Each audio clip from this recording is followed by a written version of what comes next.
अस्सलाम वालेकुम। Gas chromatography में कॉलम को डिस्कस कर रहे थे कि हमारे पास कॉलम कौन कौन से मटेरियल के हो सकते हैं, टाइप्स कितनी हैं। एक टाइप का हम प्रीवियस लेक्चर के अंदर डिस्कस कर चुके थे, वो है पैक्ड कॉलम। आज जो चीज़ हमने डिस्कस करनी ये है कैप्री कॉलम। अगर कैप्री कॉलम या पैक कॉलम दोनों में से जिसकी भी बात करें, ये दो चीज़ें सेम है, shapes of column and material of column. अमूमन ये दोनों में सेम होती हैं। शेप हमारे पास कैप्री कॉलम की भी डब्ल्यू यू और कॉइल्ड शेप हो सकती है। अमूमन जो यूज़ करते हैं ये भी याद रखिएगा, अमूमन हम कॉइल्ड शेप को यूज़ कर रहे होते हैं। इसके बाद अगर मैं बात करूं मटेरियल की, गैस क्रोमेटोग्राफी में जो कॉलम यूज़ किया जाता है वो किन किन चीज़ों के बने हो सकते हैं, तो उसमें हमारे पास सबसे पहले नंबर पे जो कॉपर को आम जुबान में तांबा कहते हैं, एल्यूमिनियम है, स्टेनलेस स्टील है और ग्लास है। इन चीज़ों के कॉलम बने हो सकते हैं। इसके बाद कॉलम के टाइप्स की बात की जाए जो गैस क्रोमेटोग्राफी में इस्तेमाल किए जाते हैं, बच्चे दो तरह के होते हैं, एक होता है पैक कॉलम और एक होता है कैप्री कॉलम। पैक कॉलम को हमने प्रीवियस लेक्चर के अंदर डिस्कस कर लिया। इसको पैक कॉलम इसलिए कहते हैं क्योंकि इसके अंदर स्टेशनरी फेज को इसके अंदर पैक किया होता है। अगर मैं कैप्री कॉलम की बात करूं तो कैप्री कॉलम में आज जो चीज़ें हमने बात करनी है, दो चीज़ें तो मैं ऊपर लिखी हुई है, shapes of column and material of column. ये दोनों सेम चीज़ें इसके अंदर आएंगे, तो बेशक वो पैक कॉलम हो या फिर कैप्री कॉलम, ये दोनों के लिए सेम है। अब इसके बाद हमारे पास नेक्स्ट चीज जो आती है वो है कैप्री कॉलम के डायमीटर की बात कर लेते हैं। सही, डायमीटर और लेंथ की। अगर मैं कैप्री कॉलम में कैपिलरी कॉलम में किस चीज की बात करूं, अगर कैप्री कॉलम में डायमीटर की बात करूं तो इसमें जो डायमीटर होता है ना, डायामीटर, भाई एक सिंपल सी चीज याद रखिएगा, इसका डायामीटर जो होता है ना कैप्री कॉलम का पैक कॉलम की निस्बत कम होता है और इसकी जो वैल्यू है वो है 0.2 टू 0.5 नैनोमीटर। डायमीटर होगा 0.2 टू 0.5 नैनो मिलीमीटर। ये हमारे पास डायमीटर आ गया। इसके बाद इसकी लेंथ की बात कर लेते हैं। भाई अगर इसकी लेंथ की बात की जाए तो इसकी लेंथ होती है 20 टू 80 मीटर, 20 टू 80 मीटर। और सम टाइम और बाज दफा सम टाइम बाज दफा द लेंथ में बी, द लेंथ में बी 1 किलोमीटर, 1 किलोमीटर तक इसकी लेंथ जा सकती है। ये भी याद रखिएगा, हमारे पास अमूमन जो होती है वो 20 टू 80 किलोमीटर होती है, सॉरी 20 टू 80 मीटर होती है, लेकिन बाद में हम इसको 1 किलोमीटर तक भी बढ़ा सकते हैं। 1 किलोमीटर यानी कि 1000 मीटर तक भी इसकी लेंथ की जा सकती है, लेकिन जो अमूमन हम इस्तेमाल कर रहे होते हैं वो 20 टू 80 मीटर है।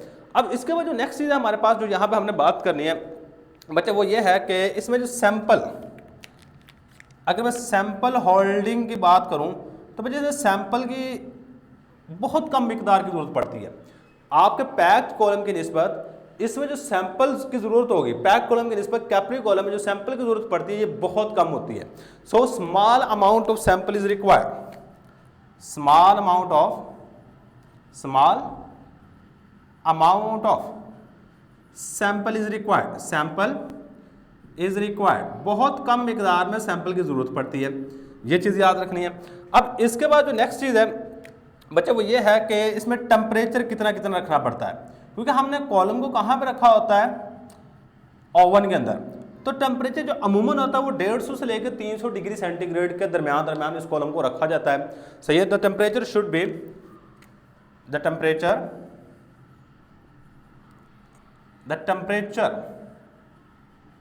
ऑफ कॉलम इज, जो टेम्परेचर हमारे पास होता है वो तकरीबन हमारे पास 150 से लेके 300 डिग्री सेंटीग्रेड के दरमियान में ऑपरेट कर रहा होता है। और इसके बाद अगर मैं एफिशिएंसी की बात करूं, किसके कंपैरिजन में मैं एफिशिएंसी की बात करूं, पैक कॉलम में एफिशिएंसी। बच्चे अगर मैं एफिशिएंसी की बात करता हूं, पैक कॉलम की निस्बत कैप्री कॉलम की एफिशिएंसी अच्छी होती है। क्या चीज, पैक कॉलम की निस्बत कैप्री कॉलम की एफिशिएंसी मोस्ट बेटर है, बहुत अच्छी है। सही है, तो ये नेक्स्ट हमारे पास चीज आ जाएगी। अगर एफिशिएंसी की बात की जाए, इट इज मोर एफिशिएंट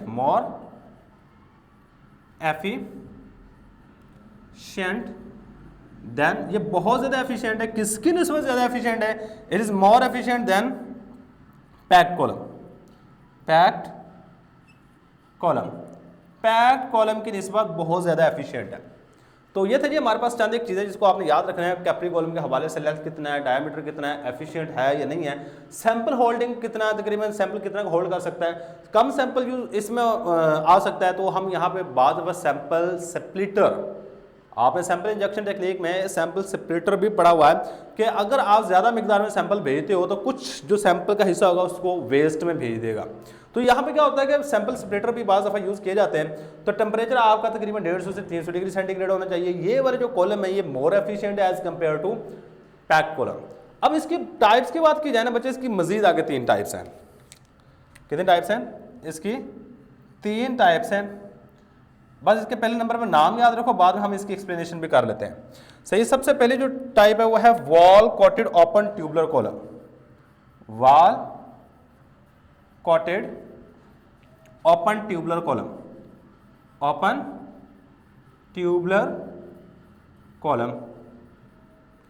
इसके बाद सेकंड जो टाइप है वो है हमारे पास spot coated, spot coated open tubular column, open tubular column, tubular column, ये सेकंड टाइप है। इसके बाद जो थर्ड टाइप है वो है porous layer open tubular column, porous layer open tubular column, open tubular column.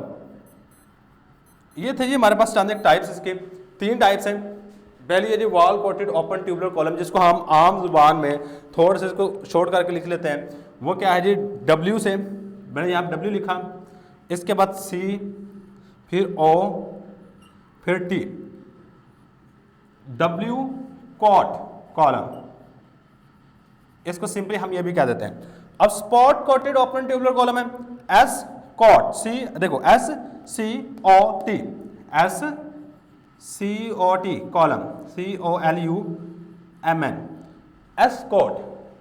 और इसके बाद हमारे पास P lot porous layer open tubular column, PLOT, P lot column. तो अमूमन जो एग्जाम में जो चीज़ यूज की जाती है वो होता है W कॉट, S कॉट और हमारे पास P लॉट। और याद रखिएगा ये वाली चीज़ें अमूमन लॉन्ग क्वेश्चन के तौर पे आ रही होती हैं। सही है, तो कैप्री कॉलम के बारे में अगर आता है आपको लॉन्ग क्वेश्चन के तौर पे, तो आपने सबसे पहले मटेरियल बताना है, फिर इसकी शेप बतानी है, फिर इसके सैंपल होल्डिंग कैपेसिटी कितने, टेम्परेचर कितने पे ऑपरेट कर रहा होता है अमूमन, या अमूमन लिखा है। सही, इसके बाद एफिशिएंसी कितनी है, टाइप्स कितनी है, टाइप्स हमारे पास 3 है, S code, W code and P lot. अब ये 3 टाइप तो हमने लिख ली हैं। अब आ जाती है इनकी एक्सप्लेनेशन, बारी बारी हमने हर एक टाइप की एक्सप्लेनेशन करनी है। सबसे पहले जो टाइप है वो है जी W कॉट, क्या हमारे पास। और ये याद रखिएगा एक और जो चीज आपने जहन में रखनी है बच्चे, ये जो पहली 2 टाइप्स है ना और लास्ट वाली, इन दोनों में फर्क है। आपने ना गैस क्रोमेटोग्राफी की 2 टाइप पढ़ी हुई है। गैस क्रोमेटोग्राफी की 2 टाइप हैं, एक है जी गैस लिक्विड क्रोमेटोग्राफी और एक है जी गैस सॉलिड क्रोमेटोग्राफी। और ये जो पहली 2 टाइप हैं बच्चे, गैस लिक्विड क्रोमेटोग्राफी में ये 2 कॉलम इस्तेमाल हो रहे होते हैं। ये मतलब ये वाली चीज यूज होती है, used in gas liquid chromatography, liquid chromatography. सही है, यानी कि इसको हम यूज करते हैं GLC में, GLC में। और जबकि लास्ट वाली टाइप है हमारे पास porous layer open tubular column, इसको GSC में, यूज्ड इन GSC। GSC से मुराद क्या है जी, गैस सॉलिड क्रोमेटोग्राफी, GSC।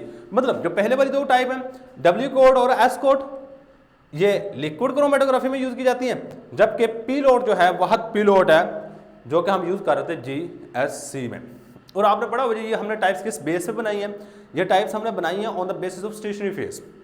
मतलब इसमें जो हम स्टेशनरी फेज दोनों में इस्तेमाल कर रहे होते हैं वो अमूमन लिक्विड होती है, जबकि इसमें जो स्टेशनरी फेज इस्तेमाल की जाती है वो सॉलिड होती है। उसी की बेस पे हमने ये टाइप्स बनाई है, उसी की बेस पे हमने ये टाइप बनाई है बच्चे। सबसे पहले हमारे पास है जी W कॉट कॉलम। सही है, हेडिंग दे दो W cot,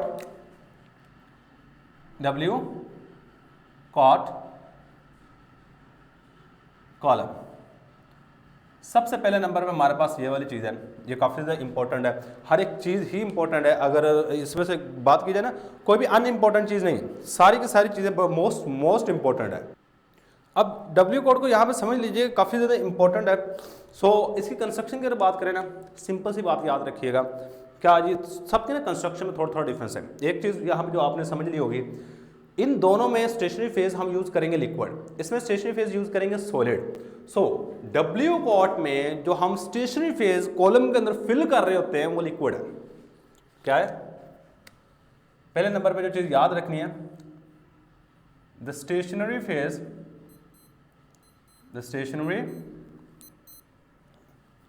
phase in W code column is liquid. W code column के अंदर जो स्टेशनरी फेज है वो हमारे पास लिक्विड है। वो क्या हमारे पास लिक्विड है। आप करना क्या होता है, आपने सबसे पहले कॉलम लेना है, ये हमारे पास कॉलम है इस तरह।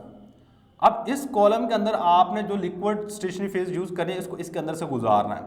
वो सारे का सारा लिक्विड क्या होगा, इसकी कॉलम की दीवारों के साथ जुड़ जाएगा यहाँ पे, और एक लेयर बना लेगा। सही, इस तरह डायरेक्टली इसकी दीवारों के साथ जुड़ जाएगा, ये कुछ इस तरीके से। तो ये हमारे पास क्या है, सारे का सारा लिक्विड है जो इसकी दीवारों के साथ चिपट गया है। ये हमारे पास स्टेशनरी फेज है। और स्टेशनरी फेज कौन सी यूज़ की है हमने, स्टेशनरी फेज। और स्टेशनरी फेज हमने यहाँ पे लिक्विड यूज़ की, ये याद रखिएगा। अगर मैं सामने से व्यू लेता हूँ ना, ये सामने से कुछ इस तरीके से आपको नज़र आ रहा होता है कि इसके दीवारों के साथ साथ इस तरह स्टेशनरी फेज जुड़ी हुई है, और दरमियान में थोड़ा सा हिस्सा खाली रह गया। दरमियान में क्या रह गया, थोड़ा सा हिस्सा इस तरह। ये दरमियान में छोटा सा बोर, इसको बोर भी कह सकते हैं, पोर भी कह सकते हैं। तो जो आपकी लैंग्वेज में आप आसानी से कह सको, पोर या बोर भी कह सकते हैं। ये छोटा सा दरमियान में सुराख रह जाता है। सही, और यहाँ से आप सैंपल को इंट्रोड्यूस करवा रहे होते हो, तो इसको प्रिपेयर करने का तरीका ये है कि आप जो कॉलम लिया है उसके अंदर से लिक्विड को गुजार दो, और जो कॉलम की दीवारों के साथ लिक्विड चिमट जाएगा, आपकी स्टेशनरी फेज वहाँ पे कोट होगी है, और ये आपका कॉलम तैयार है। अब आप इसको यूज़ कर सकते हो। सही है, तो तैयार किस तरह किया जाता है, द स्टेशनरी फेज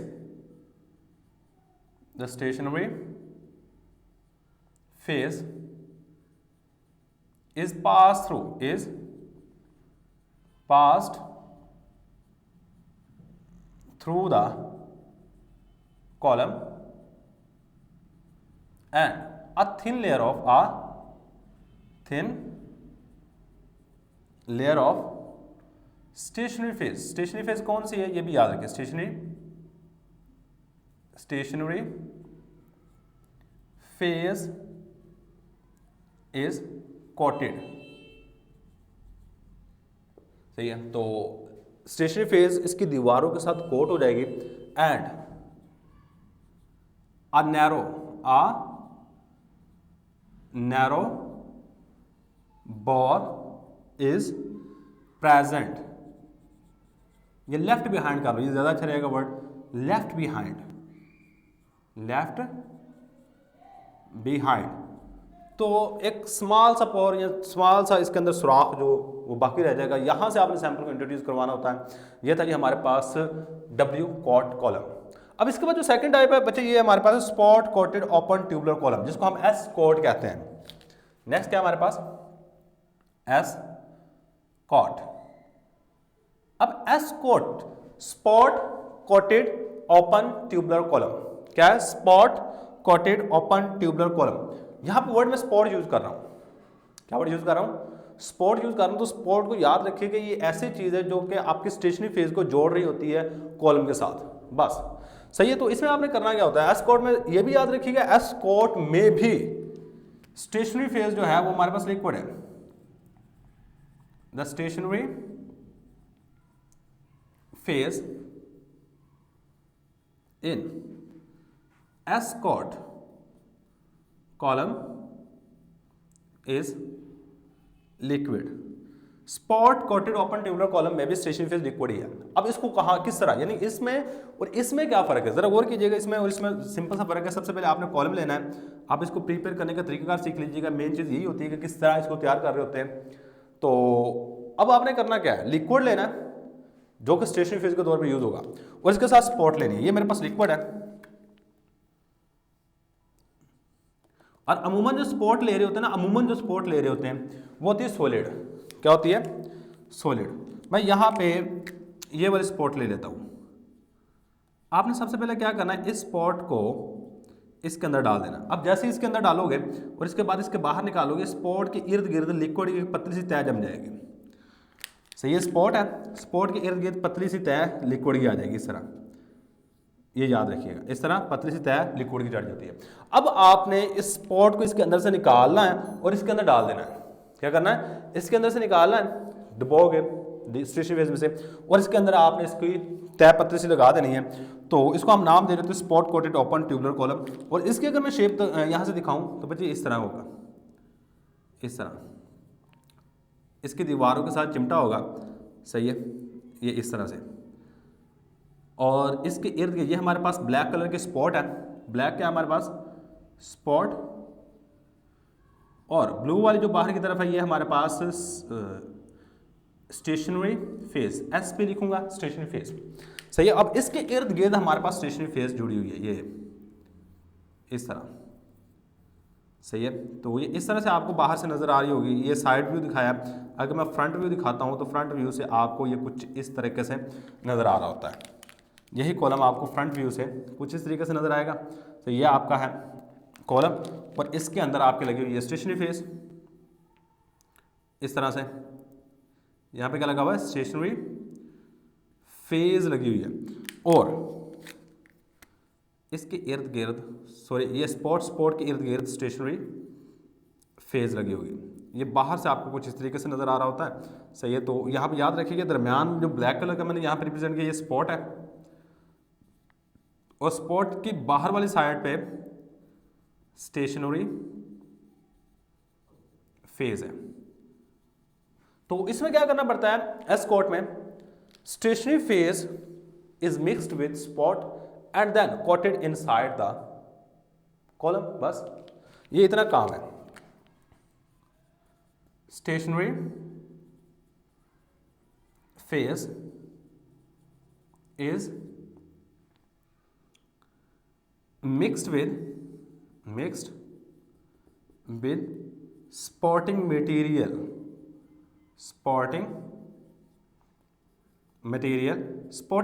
के साथ इसको मिक्स किया जाता है, and a thin layer of the। अब क्या कीजिए, जो आपने स्टेशनरी फेज के अंदर आपने स्पॉटिंग मटेरियल को मिक्स करके इसके ऊपर जो पतली सी तय चढ़ गई, इसको इसके अंदर आपने दीवारों के साथ लगा देना है।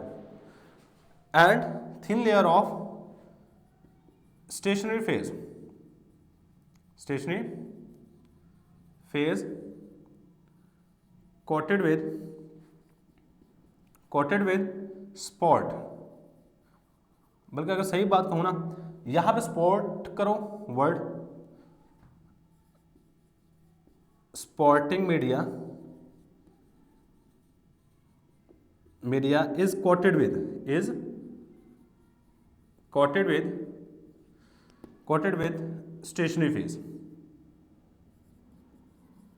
Stationary phase. अब आपने करना क्या है कि एक पतली सी तय इस कॉलम के अंदर लगा देनी है, जो कि हमारे पास स्पॉट कोट की हुई है स्टेशनरी फेज से। सही है, spotting media is coated with stationary phase inside, placed inside. अब सही बनेगा प्लेस, क्योंकि वर्ड शुरू में मैंने प्लेस नहीं लिखा, प्लेस इनसाइड द कॉलम। ये था जी हमारे पास कि एस कोड कॉलम क्या होता है। इसके बाद हमारे पास बचे जो लास्ट वाला है वो है पी लॉट। पहले नंबर पर याद रखिएगा, ये वाला कॉलम में जो स्टेशनरी फेज है वो वो क्या होती है, सॉलिड, और इसको हम ओवन GSC में यूज करते हैं। पहले दो में ये भी पॉइंट लिख सकते हैं, W COT is also used in GSC, GLC में इसको यूज किया जा सकता है। जबकि लास्ट वाले हमारे पास जो porous layer open tubular column है जिसको हम पी लॉट का नाम दे रहे होते हैं, मैं यहाँ पे इसको ड्रा कर लेता हूँ। थर्ड टाइप हमारे पास क्या है, पी लॉट। अब इसमें और इसमें कुछ ज़्यादा फर्क नहीं है, दोनों सेम है। सिर्फ फर्क इस चीज़ का है कि यहाँ पे जो स्टेशनरी फेज यूज कर रहे होते हैं, यहाँ पे जो स्टेशनरी फेज यूज कर रहे होते हैं वो सॉलिड होती है। पहले नंबर पे ये चीज़ याद रखनी है, स्टेशनरी फेज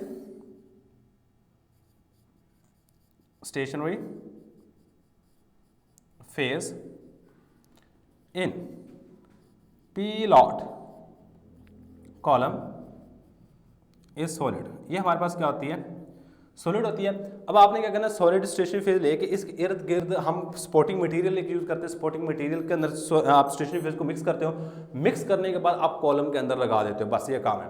सही, इसकी और इसकी मेथड ऑफ प्रिपरेशन सेम है। सबसे पहले आपने स्टेशनरी फेज लेनी है, यहाँ पे लिक्विड है, यहाँ पे सॉलिड होगा, दोनों को आपने मिक्स करना है। मिक्स करने के बाद कॉलम के अंदर एक पतली सी तह लगा देनी होती है। क्या करना होता है, एक पतली सी तह लगा देनी होती है, बस ये बात आपने सिंपल से याद रखनी है। तो यहाँ पे गौर कीजिएगा, the stationary phase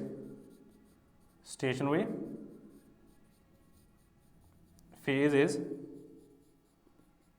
mixed with spotting media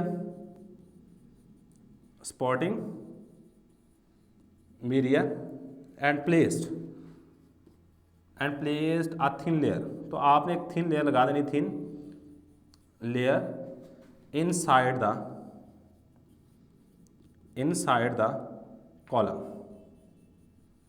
column के अंदर आपने एक पतली सी तह इसकी लगा देनी होती है। तो अगर इसकी बच्चे शक्ल देखी जाए, अगर इसकी शेप की बात की जाए तो बच्चे इसकी शेप कुछ इस तरीके से होती है।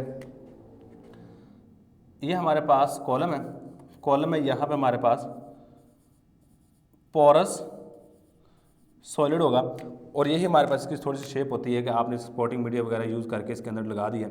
सही है, तो ये था ये हमारे पास इसकी शेप। सही है, बाकी सारी की सारी अगर इसकी सैम्पलिंग यानी कि पैकिंग अगर देखी जाए, इसकी जो पैकिंग है सेम पैकिंग पी लॉट की है। किसकी है, पी लॉट की। तो ये था जी बच्चे गैस क्रोमेटोग्राफी में जो कॉलम हम इस्तेमाल कर रहे थे, कैप्री कॉलम को किस तरह तैयार किया जाता है, मोस्ट इंपॉर्टेंट है।